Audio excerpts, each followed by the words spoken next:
Kwaziwai vateereri, tinomuchingamidzai kuchirongwa The Second Coming of Christ chamunopiwa naPastor Gift Rhodzi weku-North Zimbabwe Conference of the Seventh-day Adventist Church pamwe chete naPastor Caston Betera weku-East Zimbabwe Conference of the Seventh-day Adventist Church. Mustudio nhasi tina Shailet Chakabveyo ndiye ari kutiisira musign language. Mufundisi kwasei vateereri? Vateereri tinokuchingamidzai kuchirongwa.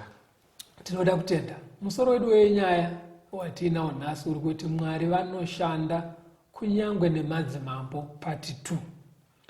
Toda kutenda tichabva tapinda muchidzidzo chedu, mufundisi vachitiverengera pana Daniel chapter 10 verse 1. Daniel chapter 10 verse 1. Negore rechitatu raKoreshi mambo wePezhia, chimwe chinhu chakaratidzwa Dhanieri wainzi Bheteshazari. Chinhu icho chakanga chiri chazvokwadi, chiri chokurwa kukuru. Akanzwisisa chinhu icho nokuziva kududzirwa kwezvaakaratidzwa.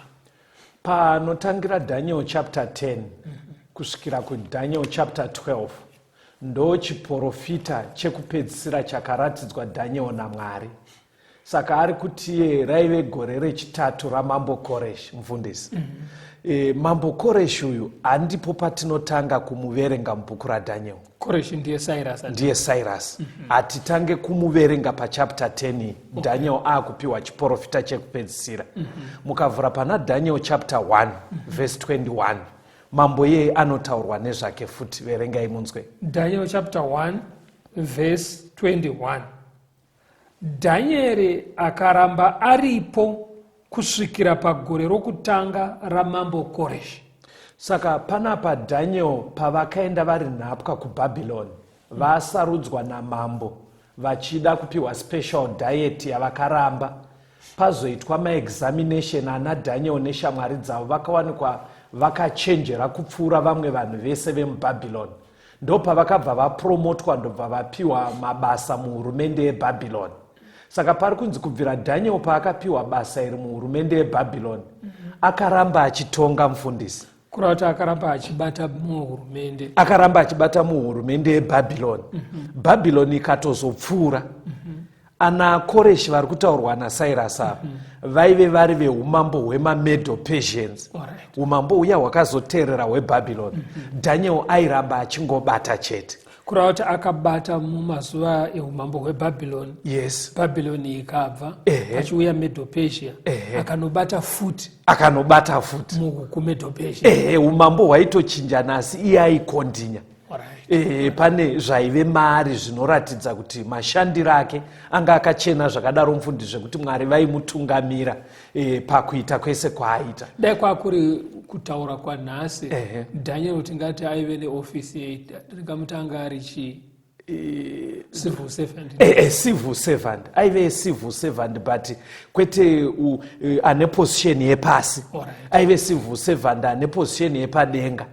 Yekutoti even imwe hurumende payaiuya imwe kingdom yaisikomu identifier futi kashandiro kake kuti tinoda kushanda naye. Ndo chimiro chaivepo. Saka zvatoda kuita pastor pakuti Mwari vanoshanda nemadzimambo, tatoona pane zita rekuti Cyrus.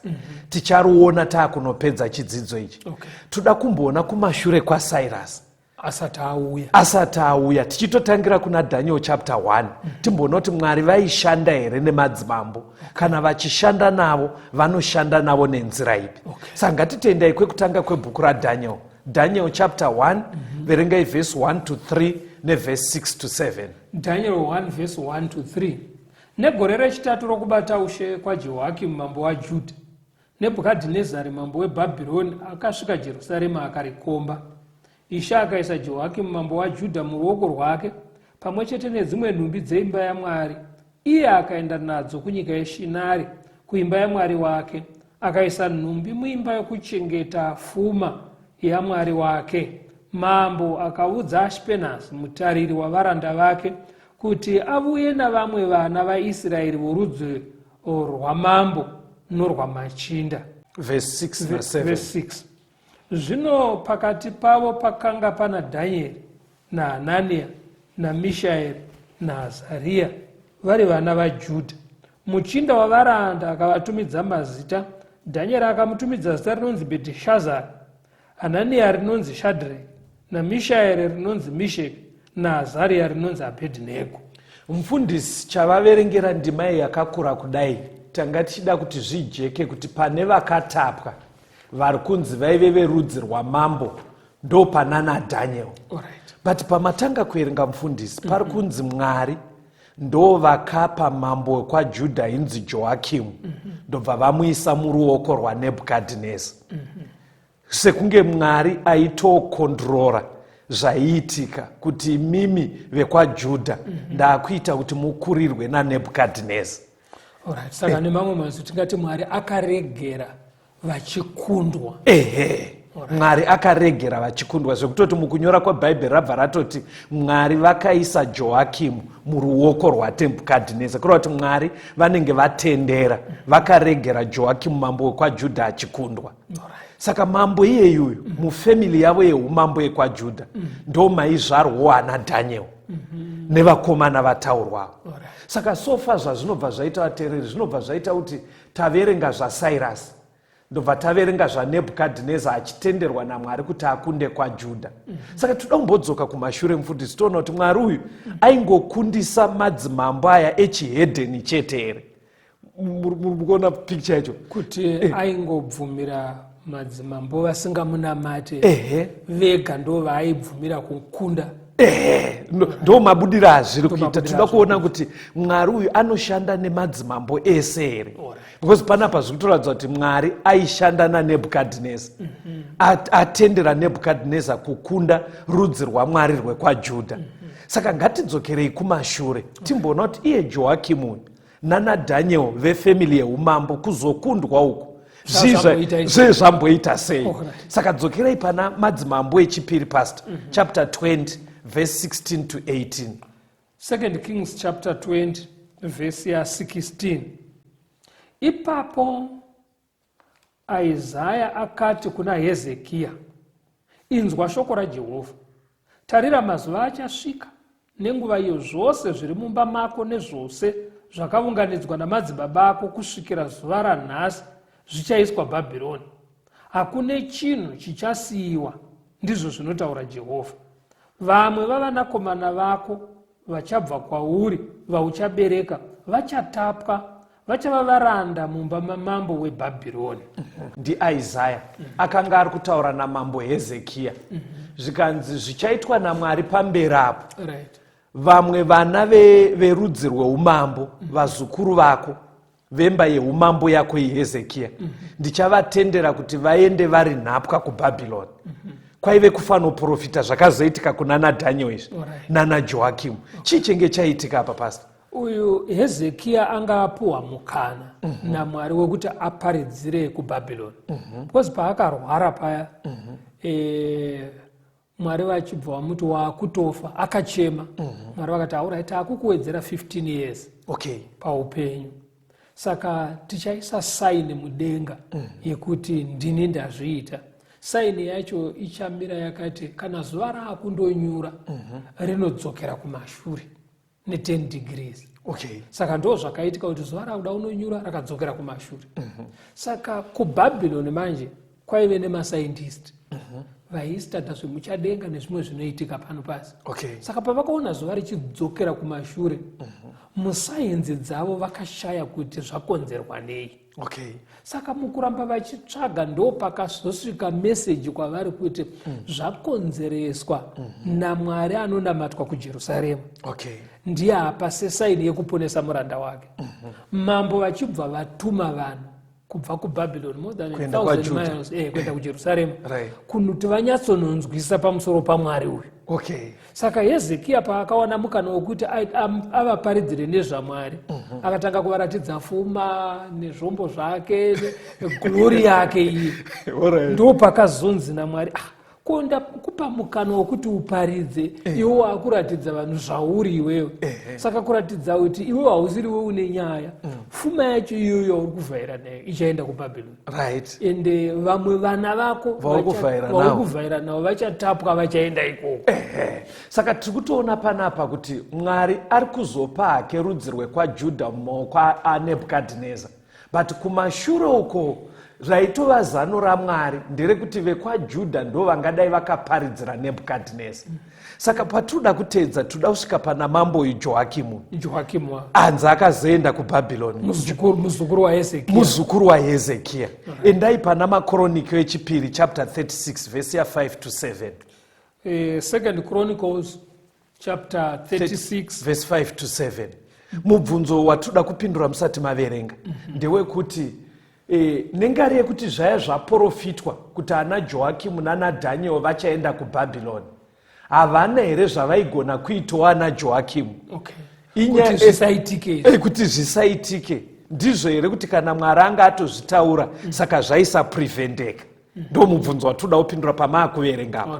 Second Chronicles 36 verse 5 to 7. Jehoakimu akatanga kubata ushava namakore ana 25. Akabata ushe paJerusarema makore 11. Akaita zvakaipa pamberi paJehovha Mwari wake.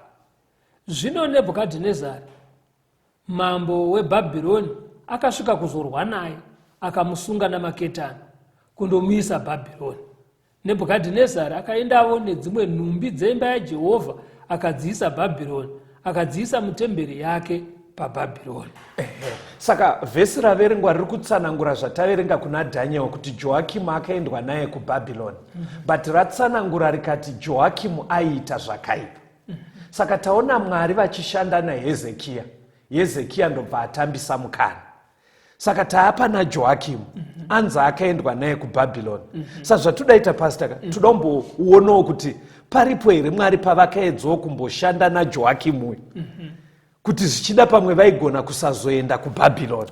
Ameno mapanzwa zvakanaka pari kujeka. Handei kuna Jeremiah chapter 36 verengai verse 1 to 4.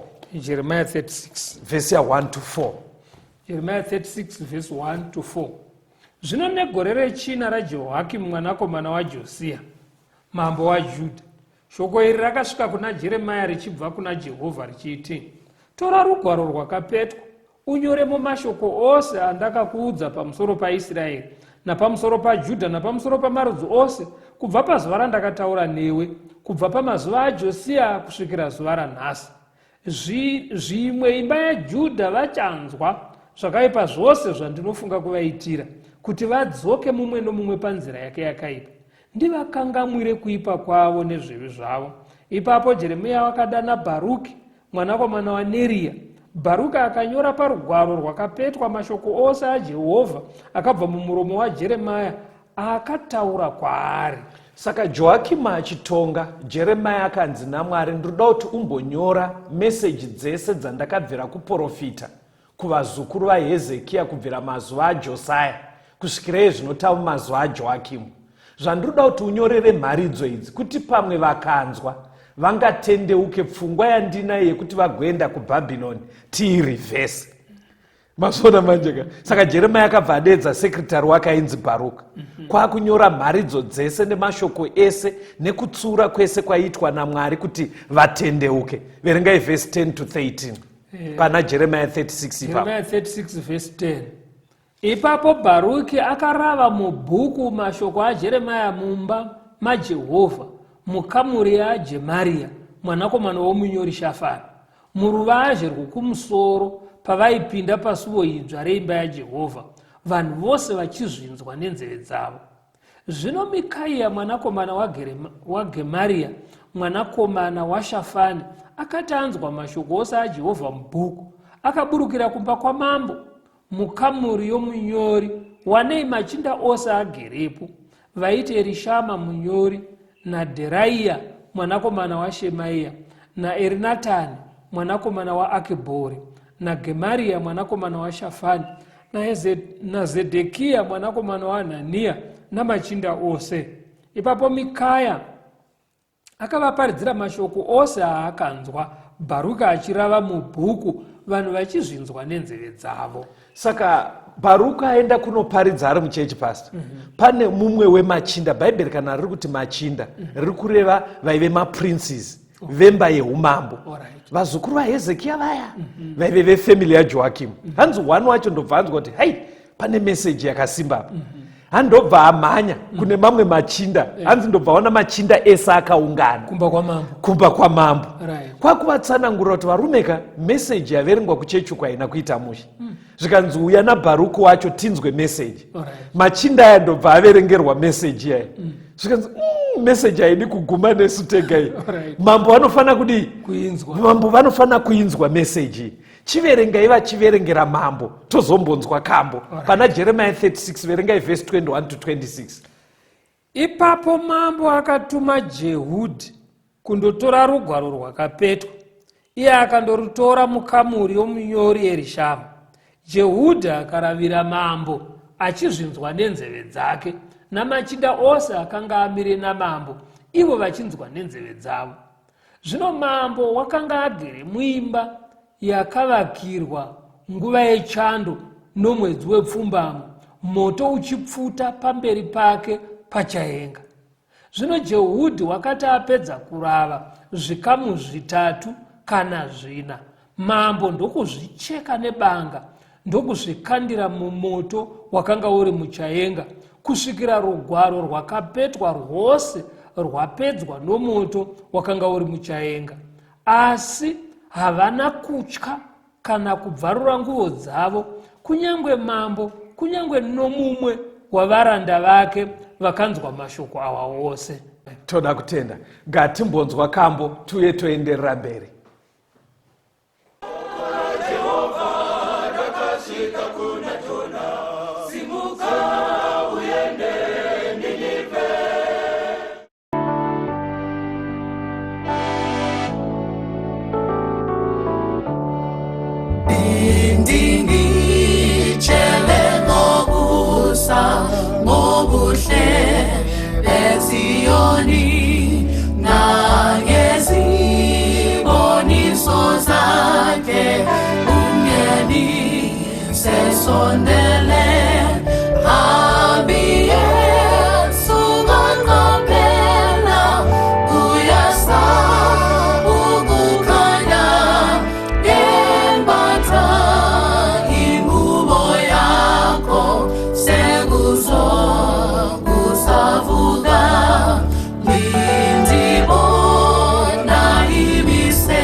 Endleleni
Israeli ngaleho uyatabisa nembali yasedeni lalela ngayahlabela uyeso emoyeni nesiti siyahlabela masinya sobanaso.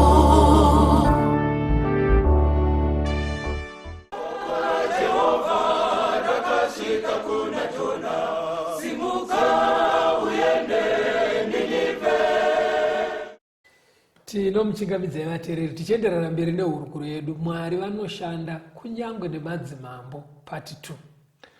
Tanga tiri kuona Joakim anzi akaendwa naye kuBhabhironi nemachinda neveimba yeumambo yekwaJudha. Ndobva tanzwa Bhaibheri richiti aiva aitawo zvakaipa. Saka tatakuongorora kuti iye Mwari pane here pavakamboshandawo naJoakimu kuedza kuprevenda kuti vasaende kuBhabhironi. Saka taona paina Jeremia achiudza Bharuki kuti anyore mashoko aJehovha mubhuku. Ndobva averenga muchechi. Mumwe muchinda akanzwa mashoko aya ndobva anoona machinda ese akaungana. Zvikanzi Bharuki tiverengere. Ndobva vanzwa meseji irimo yaivhundutsa yaida kuti vatendeuke. Ndobva vaita zano pastor. Zvikanzi iwe Bharuki naJeremia endai munohwanda. Vaitoziva chimiro chaiitika neumambo hwaJoakimu waivepo. Ndofunga aisatoda nyaya ine chekuita nemeseji inobva kuna Mwari nekutsiurwa. Zvikanzi endai munohwanda titraye isusu tega. Machinda aya ndobva aenda vaine rugwaro rwanga rwanyorwa riya. Saka pamaverenga paya hanzi machinda anga akateerera namambo achinzwa meseji aitova muimba yekugara kana iri winter. Mumoto uchibvira vachidzirwa saka Mwari akatotendera kuti meseji yenge yaparidzwa kuchechi isvike kupalasi kwaive namambo. Ndoda kuti muone maefforts aiitwa naMwari. Mwari akatendera kuti mumwe mushandi waJoakimu anzwe meseji kusvikira meseji yauyiwa naye kuna mambo. Saka vachinzwa kudaro ndoda kuti munzwe zvakaitika pana Jeremiah 36 verse 25 na 26. Jeremiah 36 verse ya 25. Erinatani naDheraiya naGemaria vakanga vanyengetera havo mambo kuti arege kupisa rugwaro rwakapetwa, asi haana kuvateerera. Mambo akarayira Jeramieri mwanakomana wamambo naSeraiya mwanakomana waAzrieri naSheremia mwana wakomana waAbdheri kuti vabate munyori Bharuki nomuprofita Jeremia, asi Jehovha wakavavanza. Saka hanzi vaiti vakaverenga page 1 yobva yanzi kwachurai page iyoyo yokandwa mumoto vodziya moto neshoko racho. Pakapedza kuverengwa imwe page yobvarurwa yoiswa mumoto achidziya hake nemeseji abva kuna Mwari. Apedza kudaro rugwaro rwese rwapera kwakuti tsvagai vakomana vanyora ivavo kuda kutovauraya. Saka ndoda kuti muone kuti vakazoenda kuBhabhironi asi Mwari angava pamukana amboisa effort yekuti zvidziviswe. Zvidziviswe. Saka vateereri, effort inoitwa naMwari kumadzimambo ndo yavanoita even kuma individuals. Pamwe pacho Mwari vanotoziva kuti uyu haana mukana wokuuya kuchechi, but anototendera kuti munhu anzwa meseji kuchechi aisvitse kwauri. Mwari vari kushanda nenzira dzakasiyana so that vanopa munhu wese mukana. Saka vakazoenda kuBhabhironi pastor. kuBhabhironi uku vaifanira kunoita nguva yakareba zvakadii? Jeremiah 25 verse 12 inopindura mubvunzo iwoyo. Jeremiah 25 verse 12. Muri kuti vaifanira kunogara makore mangani vari muutapwa? Vari muutapwa. Because tatozoona kuti vaenda. Jeremiah 25 verse 12. Zvino kana makore ana 40 apera, ndizvo zvinotaura Jehovha, ndicharova mambo weBhabhironi norudzi urwo pamusoro pezvakaipa zvavo nenyika yavaKadheya, ndichaiita matongo nokusingaperi. Mwari anga atofanira kutaura pastor kuti vachanoita 70 years vari kuBhabhironi vari nhapwa.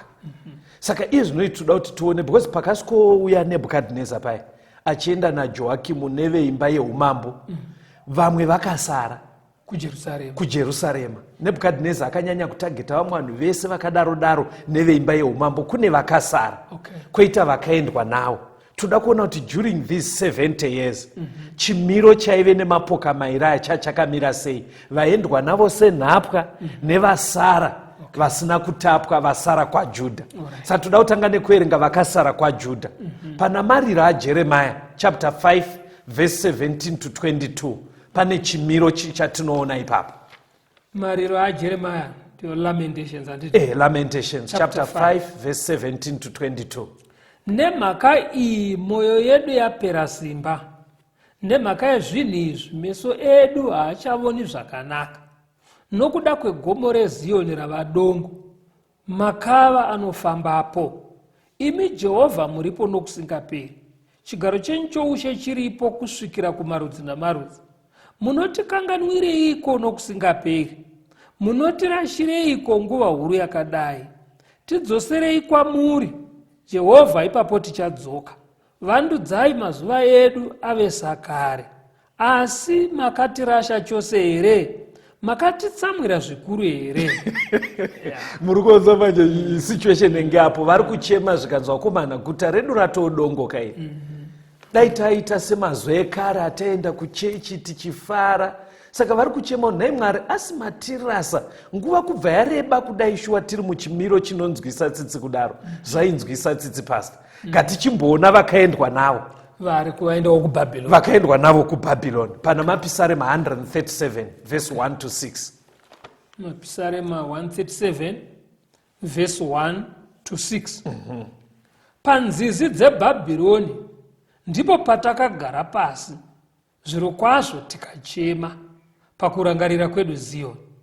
Pamikona chando mukati madzo takaturika mbira dzedu. Nokuti ipapo avo vakatitapa vakakumbira kwatiri mashoko orwiyo. Vakatiparadza vakakumbira mufaro vachiti, tiimbireivo rwiyo rweZioni. Tingaimba seiko rwiyo rwaJehovha munyika yavatorwa? Kana ndikakukanganwa iwe Jerusarema, ruoko rwangu rworudyi ngarukanganwe umhizha hwaro. Rurimi rwangu ngarunamatire kumatadza angu, kana ndikarega kukurangarira, kana ndisingati Jerusarema ndiwo mufaro wangu mukuru unopfuura zvose. Saka pavanhu vakaendwa navo kuBhabhironi, havazi vese vakaita rombo rakanaka sana Daniel kuendwa navo muguta mavaidzidziswa zvidzidzo zviya. Ruzhinji rwevanhu rwakaendwa naro kumafarms kwavaive senhapwa vachishanda. Saka matsanangura rita Bhaibheri pamaverenga apa, vekuBhabhironi vana bhasi vaive maforomani ndo vaigona kumboti dzimwe nguva muri pabreak muchishanda kana mungave mumunda, monzi imi imbotiimbiraika zvamaita muri kumusha kwenyu. Takanzwa kuti munoimbira Mwari wenyu stereki, maigona kuimba. Saka vari kubva vapindura vakatsamwa kuti vakomana, honai Mwari zvatiri kuitwa.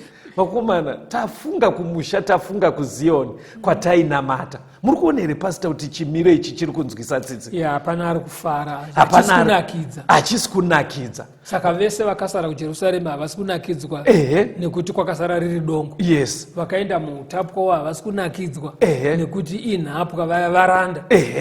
Saka Mwari angaine zano ripapa. Jeremiah 29 verse 10 to 11. Jeremiah 29 verse ya 10.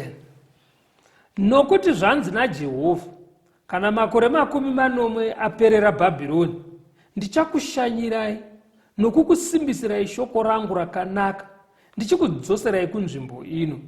Nokuti ndinoziva ndangariro dzandinorangarira pamusoro penyu, ndizvo zvinotaura Jehovha.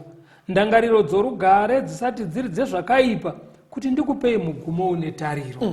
Saka chimiro ichi chaive nenhapwa dzaive kuBhabhironi nevakasara kwaJudha vanga vari kunzwisa tsitsi vachichema. Mwari aichiona, anga aine plan. Saka Mwari ari kubva ati plani yandinayo ndeyekutoti muchatozofara, ndakudzoserai kunyika kwenyu. Imi muri kuchema kuti Zioni radongo, muchatozofara ravakwa futi ndarivandudza. Saka plani yaive naMwari manje aida kuita through another king. Mapabata manje ka. Aida kuita zano raive naro achishanda nemumwe mambo. Asiri Joakim, asiri Hezekia. Aida kushanda naanonzi Cyrus uya wataverenga we. Saka zvatangoita pastor ka. Taona Cyrus achitaurwa naDaniel ndobva tadzokera kumashure. Because tanga takahadzika kuti saka Mwari vanongoshanda nemadzimambo echihedhenere. Ndobva taona Mwari vachiedza kushanda naHezekia. Ndobva akundika naHezekia. Ndobva vaedza kushanda naJoakimu. Kwakutopisa shoko raMwari mumoto kusvikira vazoenda kuBhabhironi. Ndobva ashanda naNebhukadhineza kuti avatape. Saka izvi tinoda kuona kuti chimiro ichi zvaari kuti arida kuzovadzosera kumusha, aida kushanda nani.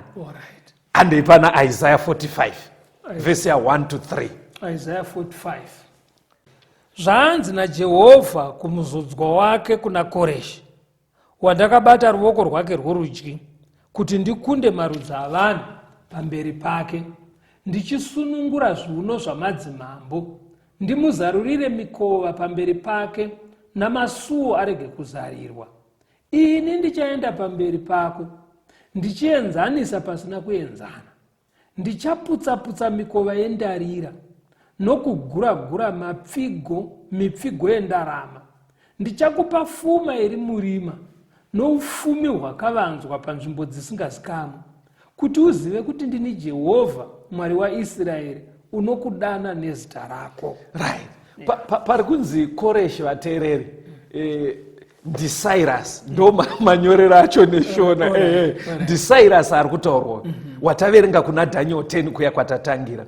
Saka ari kutsanangurwa kunzi Mwari vaizomutungamira kuti akunde. Mwari vaizofana mukurira nzira kuti akunde zvaakaita norondo. Pastaka inoti Cyrus ndiye akakunda umambo hweBhabhironi wana Nebhukadhineza, vari pamwe chete nemamidzi. Saka pane zvinhu zvataurwa mupasta zvanzi ndichakupa pfuma yakavanzwa, ndichasunungura zviuno zvemadzimambo, magoni ndichakuvhurira esimbi. Pane pandoda kuti muzoerenga kuna Daniel, ingotsanangurai kakundiro kaakaita Bhabhironi iye Cyrus uyu. Cyrus anga ari mutungamiriri wehondo. Yes. Ndokuuya vari mubatanidzwa wavo nana Darius mumid. Saka vanonzi pavakasvika muBhabhironi, kwakune jurawo yakapoteredza guta, asi paive nerwizi Euphrates rwaiyerera ruchipfuura nemuguta, ende rwuine mvura zhinji. Saka vana Cyrus vanonzi vakachera gomba kuseri, ndokudhaivheta mvura kubva murwizi ichirasikira kugomba, ndobva vapinda. Asi zvakaitika ndezvekuti mambo womuBhabhironi paakanzwa kuti kwauya maMiddle Persia, iye akati havana pekupinda napo. Ndobva atodedza machinda ake kuenda kupati yekudhakwa. Kunge kusotesa vanhu vauya. Kusotesa vachiti hapana pavanopisiyanai navo. Saka vakaita bira rekudhakwa usiku hwese zvekuti chero magadha aigadha tumagedhi tudiki vaitawo kubira vachitodhakwa. Saka vana Cyrus vakapinda zvoshuwa. Pavakapinda muguta, pane chinhu chakanga chafaneitika muguta ibomo. Chiripo, but ndaida kuti matsanangura zvakanaka. Vakatopinda vakaona magedhi asina kuvharwa, sezvataurwa naIsaiah kunzi wewe Cyrus ndichafano kukurira nzira, uchawana magedhi akavhurika. Saka zvakaitika musi wavaita bira rekusotesa iri, vaisotesa Cyrus 1 kuti unopinda nepaine hondo dzako, vosotesa futi Mwari wekudenga kuti Bhabhironi noro haripindike. Saka verengai pana Daniel 5 verse 5 to 7. Pane chataurwa naIsaiah chakabva chaitika usiku ihwo vachiita bira. Daniel 5 verse 5 to 7. Verse 5 to 7. Zvino nenguva iyeye minwe yeruoko rwomunhu yakauya ikanyora pakatarisana nechigadziko chomwenje pasuko ramadziro eimba yamambo. Mambo akaona chanza choruoko rwakanga ruchinyora. Ipapo chiso chamambo chakashanduka maari, pfungwa dzake dzikatambudzwa, zvipfundo zvechiuno chake zvikasununguka, mabvi ake akarovana. Mambo akadanidzira achiti vauye nen'anga navakadheya navefemberi. Mambo akataura akati kuna vakachenjera veBhabhironi, ani nani ungarava izvi zvakanyorwa akandizivisa kududzirwa kwazvo, uchafukidzwa nguo tsvuku nokushongedzwa uketani hwendarama pamutsipa wake, uye uchava mubati wechitatu paushe hwangu. Akabva anyorerwa pamadziro nechanza chete cheruoko, vari kudhakwa kudaro. Hanzi pakaona chanza chichinyora chisina mutumbi, Bhaibheri rati akasununguka chiuno. Ndozvenge zvataurwa naIsaiah kunzi wewe Koreshi ndichaita kuti zviuno zvemadzimambo zvisununguke. kuti Pastor Bible kana ndichiti Belshaza akasununguka chiuno kuredza kuti mambo akazvikanganisa pavakanga vakagara ipo.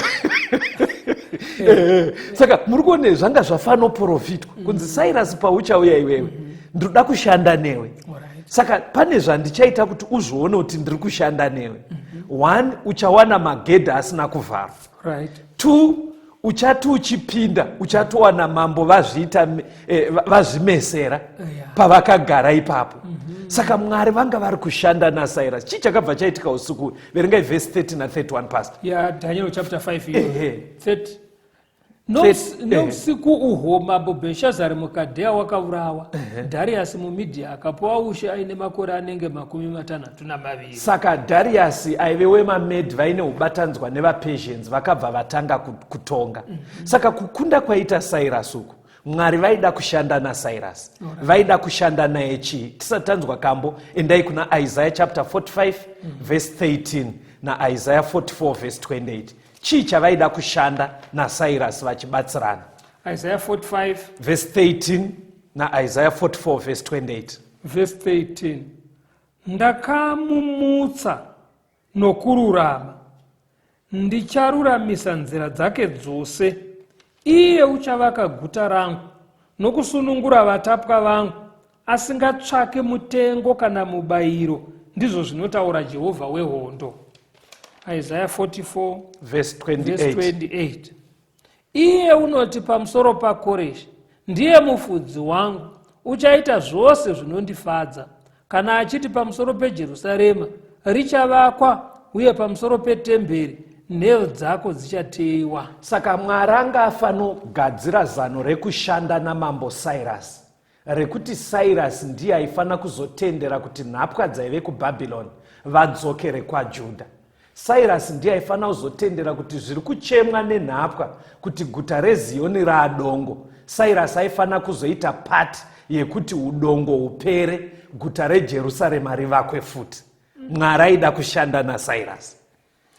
Unoziva kuti nyaya inoshamisa apa ndeyekuti zvinezvo zvakataurwa makore mazhinji Cyrus wacho asati atombouya. Anotosvika kuma 200 Cyrus asati ako, but Mwari anga afanomudoma nezita. Ipapo pega panobva pangosimbisa kuti Bhaibheri ibhuku raMwari ringatendwe. Pastor, mirai timbonzwa kambo.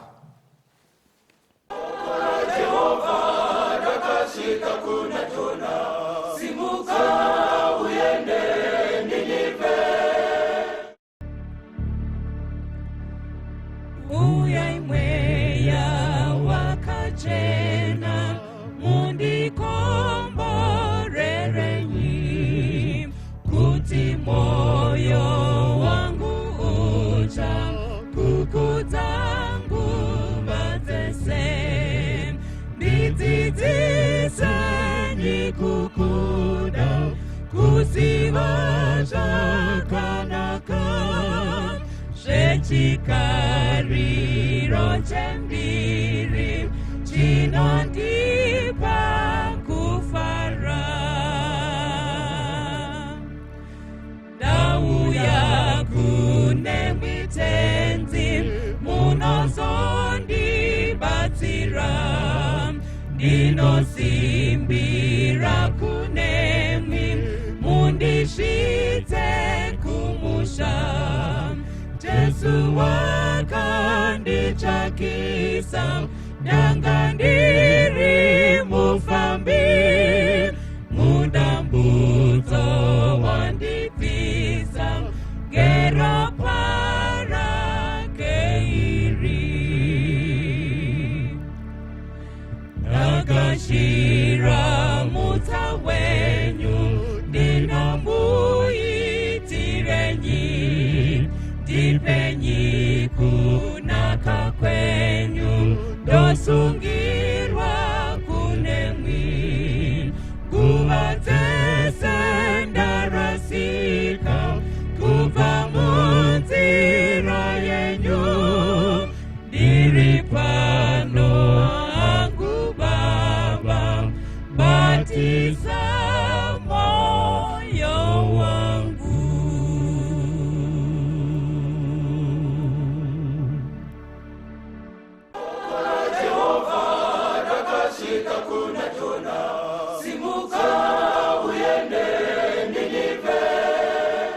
Tinomuchingamidzai vateereri, tiri kuenderera mberi nehurukuro yedu Mwari vanoshanda kunyangwe nemadzimambo part 2.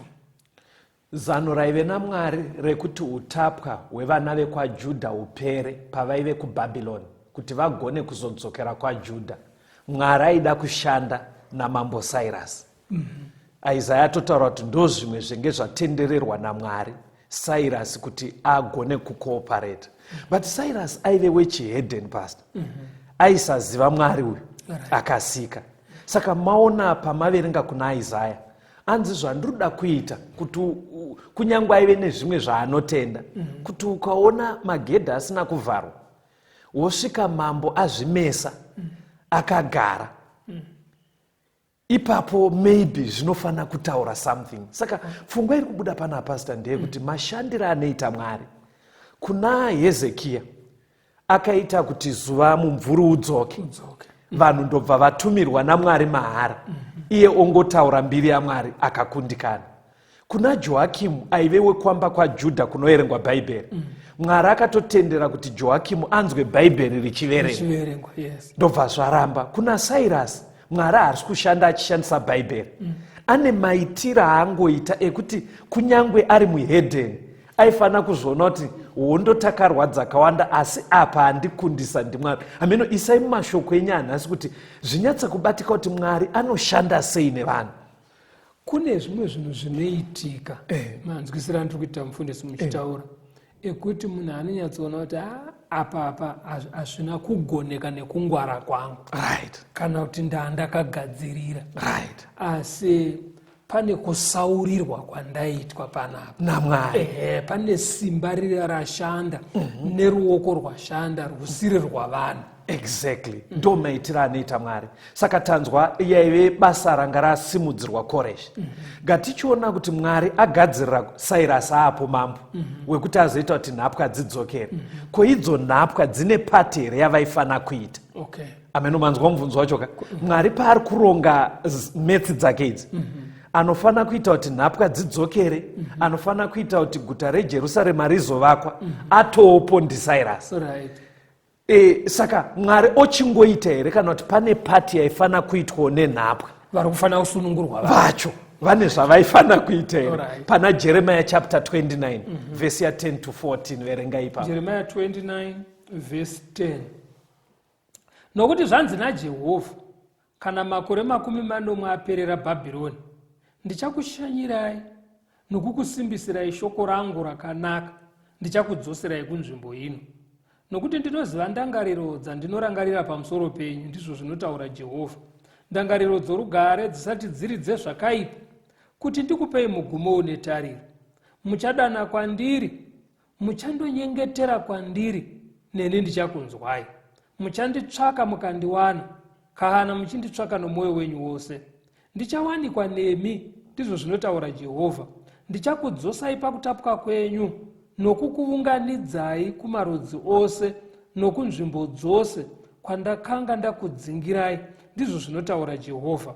Ndichakudzoserai izve kunzvimbo kwandakanga ndakutapisai.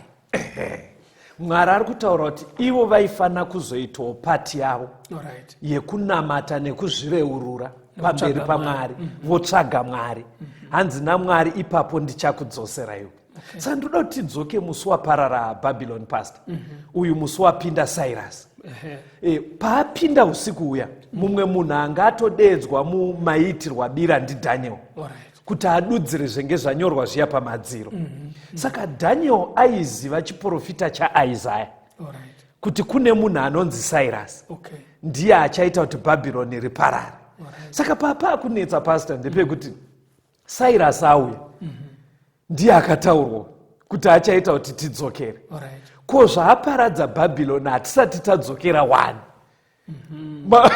Zvamupfungwa maDhaniel. Mupfungwa maDhaniel, because Daniel aiziva chinyorwa chaIsaiah, oziva kuti anofana kuita kuti tidzokere ndiCyrus. But Cyrus atokunda Bhabhironi hatisati tadzokera. Saka chiripo manje chakabva chaverengwa naDhaniel, akabva averenga pamaverenga apa, pekuti vanhu vanofana kuitawo pati yavo yekunamata nekutsvaka Mwari nekuzvireurura. Saka ari kuverenga kuda chandati akapaverenga ka, endai kuna Daniel 9 muone. kwete kuti ipfungwa dzangu. Okay. Mutonzwa kuti akapaverenga Daniel 9 verse 1 kusvika pa4. Daniel chapter 9 verse ya 1. Zvino negore rekutanga raDhariasi mwanakomana waAhasuerusi worudzi rwavaMedhia, wakanga aitwa mambo woushe hwavakadheya, negore rokutanga rokubata kwake ushe, ini Dhanieri ndakanzwisisa pabhuku kuti makore mangana akanga audzwa muprofita Jeremia neshoko raJehovha kusvikira pakupera kwokuparadzwa kweJerusaremu, kuti aiva makore 40. Ndikarenzera chiso changu kuna She Mwari, ndikamutsvaka nokunyengetera nokukumbira nokuzvinyima zvokudya namasaga namadota. Ndikanyengetera kuna Jehovha Mwari wangu, ndikazvireurura zvivi, ndikati, haiwa Ishe, Mwari mukuru unotyisa, unosimbisa sungano yake nenyasha dzake kuna vanomuda, vanochengeta mirayiro yake. Zviri kuitika pavateereri, ngatitei mbichana munyatsoona. Paparara Bhabhironi, Bhaibheri rabva rati usiku ihwohwo akabva aita mambo ndiani, pastor? Ndidhariasi. Akanga akabatana naSairasi ndizvozvo. Saka Sairasi ari mukuru wehondo, Dhariasi ndiye akabva aita mutungamiri. Saka pamaverenga pana Daniel 9 panzi negore rekutanga raDhariasi, ini Daniel ndakanzwisisa mubhuku raJeremia kuti zvaifana kuita 70 years tiri kuutapwa tozodzokera. Saka Daniel paaona kuti Sairasi akaprofitwa akunda hondo, chimwe chakabva chaitika ndechekuti saka sei tisati tadzokera. Ndobva akuverenga Jeremia 29 ya, ndobva yamudza kuti aiwa zvinofana kuita 70 years. Saka pakuherengedza kwaaita makore, vanga vatokuma 68 years dzaakuda kutokwana. Ndobva aedza kufunga kuti wakomana, saka taakutoenda kaisu, chii chingatitadzise kuenda? Saka paakaverenga pana Jeremia ipapo, ndopakabva pataura kuti muchanditsvaka, mukanditsvaka muchirevesa, ipapo ndichakunzwai, ipapo ndichakudzoserai.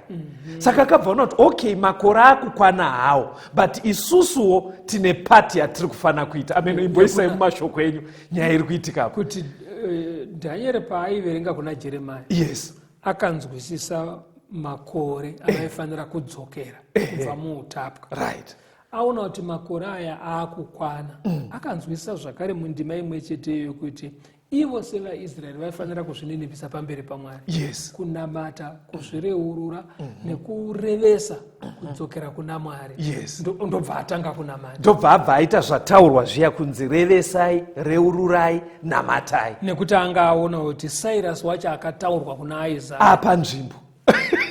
Ameno kuti because Sairasi ari kufana kuita zviite apo. Saka imwe condition inge yasara ndeye kuti vari kufana kuitirwa favor iyi, vari kufana kunyengetera, votsvaka Mwari, vozvireurura. Saka muri kuona Daniel abva ati iyi pati ndeyedu iyi, ngatichireurura tipinde pa. Muri kuona here mashandiro anoita Mwari? Paanoshanda nemadzimambo, Mwari uyu haakanganwe futi kushanda nevanhu. Zvii zvaireururwa naDaniel pana Daniel 9 verse 19. Daniel 9 verse ya 19. Yes. Haiwa Ishe, inzwai, Ishe kanganwirai, Ishe teererai, muite, regai kunonoka nokuda kwenyu, imi Mwari wangu, nokuda kweguta renyu navanhu venyu vakatumidzwa zita renyu.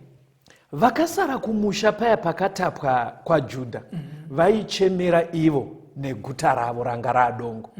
Vakaenda kuutapwa vaya vaishandiswa kumafarms, vaichemera ivo kuti vadzokere neguta ranga radongo.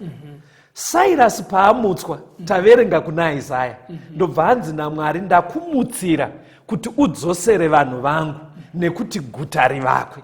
Muri kuona kuti Mwari ari kupindura. Saka Daniel paari kunamatawo, ndonyaya dzaari kunamatira pastor, kuti vanhu vekwaJudha vadzokere uye kuti guta riri dongo rivakwe. Verengai pavhesi ya 20 kusvika pa22 pana Daniel chapter 9. Daniel 9 verse 20. Zvino ndakati ndichataura nokunyengetera, nokuzvireurura zvivi zvangu nezvivi zvavanhu vangu vaIsraeri, nokuisa kukumbira kwangu pamberi paJehovha Mwari wangu, pamusoro pegomo dzvene raMwari wangu. Ndakati ndichataura pakunyengetera, uya murume Gabhurieri wandakanga ndaona pane zvandakaratidzwa pakutanga, ndaneta kwazvo. Wakasvika kwandiri nenguva inenge yechipo chamadekwana, akandidudzira akataura neni akati, Dhanieri, ndauya zvino kukuvigira njere nokunzwisisa. Saka Daniel pastor anga ari kuda kuti nyaya iyi yakabvira kare ichitaurwa yekuti utapwa hupere uye Jerusarema rivakwe dai zvaita sekudaro. Saka chandaitira kuti muverenge ndima mbiri dzapfuura idzi, ndoda kuti muzoona kuti pana Daniel chapter 9 takambopa dzidza yedu, Gabriel paanouya achisvikopindura Daniel ari kuuya akanangana nenyaya mbiri dzanetsa idzi. Ameno ndoda kudzokorora nyaya dzacho ndedzekuti vaive vasara kwaJudha vanga vari kunzwisa tsitsi vachida kuti Jerusarema rivakwe. Vanga vaenda kuutapwa vanga vari kunzwisa tsitsi vachida kudzokera kumusha uye kuti Jerusarema rivakwe. Mambo Cyrus amutswa naMwari uyu anga amutsirwa futi izvozvo kuti vadzokere kumusha uye guta rivakwe. Daniel paari kunamatawo ndonyaya mbiri dzaari kunamatira kuti dai tadzokera kumusha uye guta ravakwa. Saka panonopero Daniel chapter 9 ndonyaya inobva yapindurwa. Ngatingoiverenga tisati tapedza chirongwa ichi pastor, because yakakosha nyaya iyoyo painopindurwa naGabriel. Endai pana Daniel chapter 9 verse 24 chipisi chekutanga chete. Daniel 9 verse 24a. Vhiki dzina 40 dzakatemerwa vanhu vako neguta rako dzvene, kupedzisa kudarika nokugumisa zvivi, nokuyananisira zvakaipa, nokuuyisa kururama kusingaperi, nokusimbisa zvakaratidzwa nouprofita. Saka chiprofita icho atereri takambochidzidza. Gabriel akuti Daniel, nyaya ine chekuita nerudzi rwekwaJudha iri, Mwari avapa 70 weeks dzechiprofita dzekuti vakwenenzverwe vasvike pakudzoka pazano rinodiwa naMwari kuti Mwari ashande navo. Mazuva aHezekia vakakundikana, mazuva aJoakimu vakakundikana. Saka Daniel ari kuramba achinamatira rudzi zvikanzi aiwa ndiri kuvapa mumwe mukana serudzi 70 weeks dzechiprofita. Ngatichinjei 70 weeks tidzise kumadays, tinoita sei? Times 7. Saka 70 weeks kudzisa kumadays toti 70 times 7 panobva pabuda chii? 490 days. 490 days ndo dzatinowana. Nengari yekuti chaive chiprofita day rimwe chete rinomirira gore. Saka 490 days dzinobva dzaita 490 years. Dziri kupiwa vanhu vekwaJudha semumwe mukana wokuti vashande naMwari. Ani mapabata kapo. Saka handei pamberi pana Daniel chapter 9 verse 25. Daniel 9:25. Naizvozvo chiziva unzwisise kuti kubva pakutemwa kwomurayiro wokuvandudza nokuvaka Jerusarema kusvikira kuno akazodzwa iye muchinda zvichaita vhiki 9, uye vhiki dzina 62 dzichavapo dzokuvakwa kwaro riine nzvimbo mhami nemigero, asi zvichaitwa nenguva yekutambudzika. Zvikanzi pa 490 years idzi 69 weeks dzacho chiprofita ka ati safety 69 weeks kumadays 483. Tinoti 69 times 7 wana 483. Saka Gabriel ari kutsanangura kuti pa 490 dzatapa vanhu vechiJudha vekwaIsraeri toda kumbobvisa 493 years 483 years. Hanzi ndedze idzi, hanzi idzodzo munotanga kudziverenga pamuchanzwa chirevo chekuti Jerusarema ngarichivakwa. Because ndonyaya uri kunamatira. Pachapiwa chirevo ichocho kaundai 483 years ndodziri kunzi 69 weeks. Padzinonosvika 483 years hando panobva pauya akazodzwa ndiye Mesiya. Saka muchaona kuti pazvidzidzo zvatakaita kumashure vateereri pakaitwa chirevo chekuti Jerusarema rivandudzwe rivakwe maive muna 457 BC. Saka ukati 457 BC woedha 483 years unosvika pana AD 27. Chii chakaitika AD 27 pastor? Pakabhabhatidzwa Jesu. Ndo pakabhabhatidzwa Jesu. Achibva azodzwa nemweya mutsvene kuti atange basa. Saka Bhaibheri rati kuna akazodzwa. Akazodzwa paakabhabhatidzwa zviri kuna Matthew chapter 3. Saka taona kuti pane 69 weeks kusvika Jesu achuya. But ivo vapiwa 70 weeks. Kwasara imwe week, kwasara 7 days kana kuti 7 years. Ngatichinzwa kuti pa 7 years idzi chii chaifana kuitwa. Daniel chapter 9 verse 27. Daniel 9 verse 27. Zvino iye uchaita sungano yakasimba navazhinji vhiki imwe. Pakati pevhiki uchagumisa chibayiro nechipo. Zvino muparadzi uchasvika nebapiro rezvinonyangadza. Right. Saka pari kunzi 69 weeks ndedze kusvika panouya Jesu. 69 weeks makore mangani i483 years. Jesu akabva azodzwa abhabhatidzwa. Saka kunenge kwasara 1 week kana kuti 7 days muchiprofita is 7 years. Saka zvikunzi pa 7 years idzi dzapakati pa 7 years chii 3.5. Pa 3.5 years Jesu aizogumisa zvibayiro nezvipiriso ouyisa kururama kuti kudii kureva kuti aizvigumisa nekufa kwake iye. Saka tikaedhera 3.5 years after AD 27 tinosvika pana AD 31 Jesu ndo paakafa pamuchinjiko. Nyaya yezvipiriso zvemakwai ndobva zvabva zvaguma. Pastor, pari kuitika nyaya dzese idzi Mwari aishanda nemadzimambo. Ndoda kuti muoneke vateereri vedu pastor, mungopetera chidzidzo ichi, vamirire chimwe chidzidzo chinotera kuti chisusukidze chidzidzo ichi. Tinoda kutenda vateereri. Pastor Betera vachatipa mafoni namba ekuti kana muchida kukomuniketa nesu paine pamunoda kunzwisisa mutibate panhare idzodzo. Asi batai izvi, Mwari vanoshanda nemadzimambo, vanoshanda kuburikidza navo, zvekuti mutungamiri umwe nemumwe palevhel yaari akanyatsocherechedza anoona kutungamira nekubata kweruoko rwaMwari. Saka tibatei panhamba dzinotevera 0716 452 086 0716 452 086 kana kuti 0774 651181 0774 651181. Mwari vave nemi. Tisangane muchikamu chinotevera.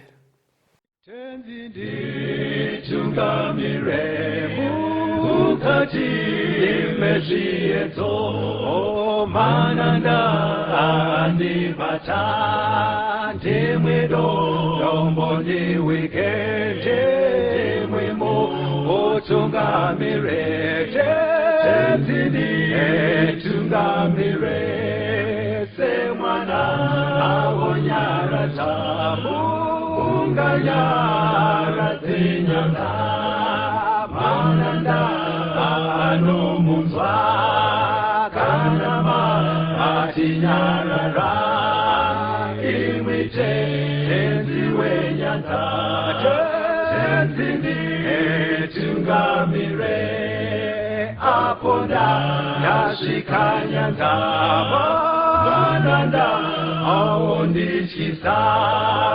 Andichina zororo Dotsamira kunemwika Kandinzwe imimotiti Dinoku otungamira